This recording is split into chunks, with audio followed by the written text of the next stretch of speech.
Antarctica is one of the most expensive trips we've ever taken. After all the places we travel, we'd absolutely spend the money on Antarctica again.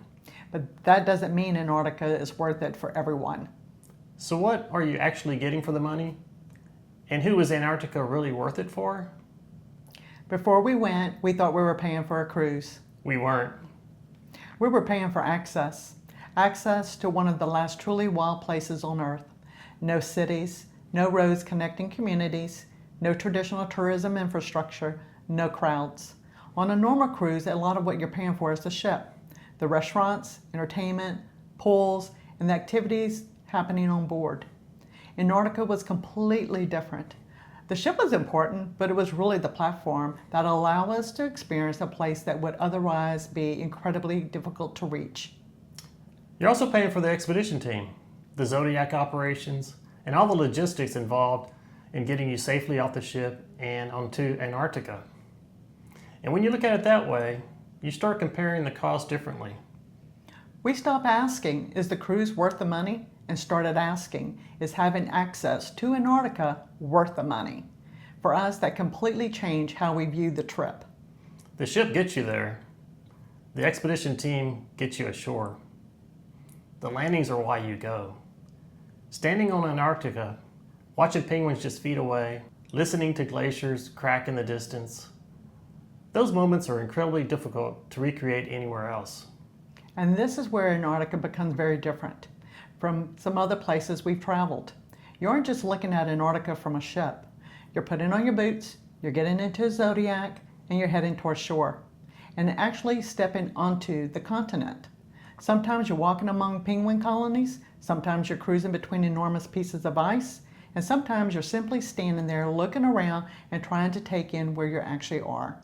That's why if we were spending the money again, we'd pay very close attention to the expedition experience. Because the expedition ship is transportation. The experience begins when your boots touch Antarctica. At first, the price feels enormous, and before the trip, it was very easy to focus on that number.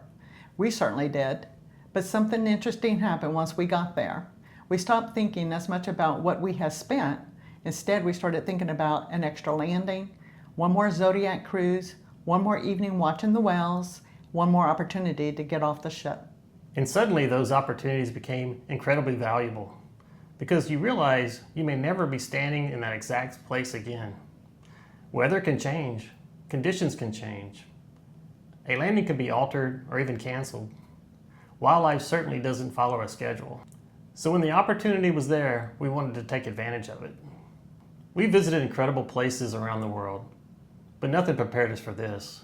One morning, as we sailed through Le Maire Channel, the captain slowed the ship to a crawl. Humpback whales were sleeping nearby. The beauty of the channel and the silence was unlike anything we've ever experienced. And there are certain moments when you know, while it's happening, that you're going to remember them for the rest of your life. That was one of those moments for us. That's when we realized what makes Antarctica different. It's not just what you see, it's how untouched it feels. And that's very difficult to put a price on. Here's something you may not expect for us to say. Antarctica isn't for everyone. And considering how much this trip can cost, it's important. If you want shopping, nightlife, shows, or relaxing by the pool, there are far better vacations. And if getting off the ship, riding in Zodiacs, dealing with unpredictable weather, and spending hours watching wildlife doesn't sound exciting, then Antarctica probably isn't where we'd recommend spending that kind of money. But if you're curious, love wildlife, enjoy photography, love being outdoors, and want an experience you'll remember for the rest of your life, then Antarctica becomes a very different value proposition. Because ultimately, the question isn't whether Antarctica is expensive. It is. The question is whether what Antarctica gives you, is it worth what you paid to experience it?